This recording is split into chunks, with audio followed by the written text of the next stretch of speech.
Olá, tudo bem? Meu nome é Isabela e eu vim aqui hoje para falar sobre a psicopatia e sua relação com o direito.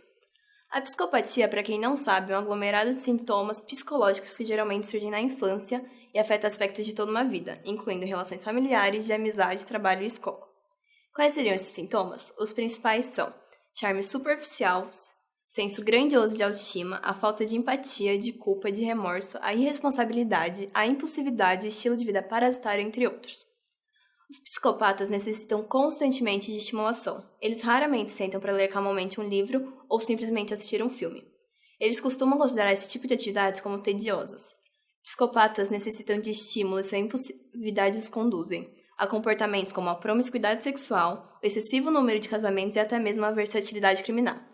Uma outra característica dos psicopatas que vale a pena citar é a prática de atos agressivos decorrente da raiva.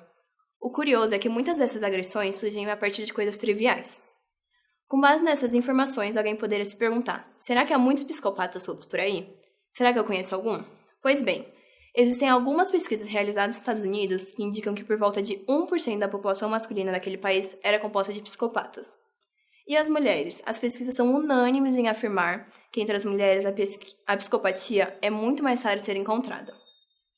Em uma outra pesquisa publicada no ano de 2009, diz que cerca de 16% dos homens presos ou em liberdade provisória são psicopatas. Ou seja, a psicopatia é muito maior na população carcerária.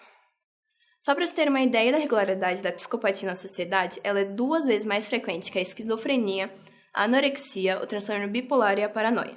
E quase tão comum quanto a bulimia, a síndrome do pânico, o distúrbio de personalidade obsessiva compulsiva e o narcisismo. Os únicos transtornos mentais mais frequentes que a psicopatia são aqueles relacionados ao abuso ou dependência de drogas e álcool, a depressão e o transtorno de estresse pós-traumático. Uma dúvida comum que muitas pessoas têm é a seguinte: é certo falar sobre psicopatia ou sociopatia? A primeira palavra foi criada pelo alemão Koch em 1888 e ficou bastante conhecida no início do século XX. Mas a partir de 1930, a palavra sociopatia também passou a ser utilizada. Os dois termos passam a ser utilizados indistintamente. Alguns preferiam falar em sociopatas para não confundir psicopatia com psicose. Outros preferiam sociopatia para ressaltar que os comportamentos indevidos eram frutos de um meio ambiente, da sociedade. Em contraposição, a psicopatia foi usada para ressaltar as causas genéticas. Mas foi a partir da publicação do DSM-3, que é o Manual de Diagnóstico e Estatística de Transtornos Mentais, que as palavras sociopatia e sociopatas começaram a cair em desuso. E no direito, como o direito trata o psicopata? Se a base da condenação do criminoso é uma ação intencional dotada de racionalidade, então a psicopatia deve ser considerada imputável, ou seja, ele consegue entender o fato como ilícito. Mas ele deve ser tratado como os demais presos ou condenados? Um estudo sobre policiais mortos no exercício de suas funções nos Estados Unidos diz que mais 50% foram assassinados por psicopatas.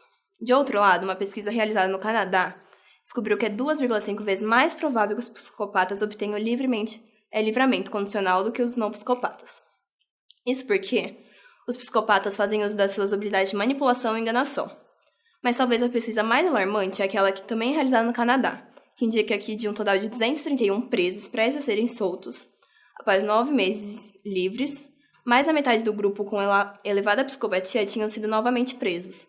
No final de 3 anos, esses indivíduos com mais características psicopatas tiveram mais ou menos 80% de reincidência, enquanto os demais indivíduos uma taxa de apenas 15%. Para terminar, será que tratar os psicopatas como criminosos comuns, como faz o direito brasileiro, é o melhor a se fazer?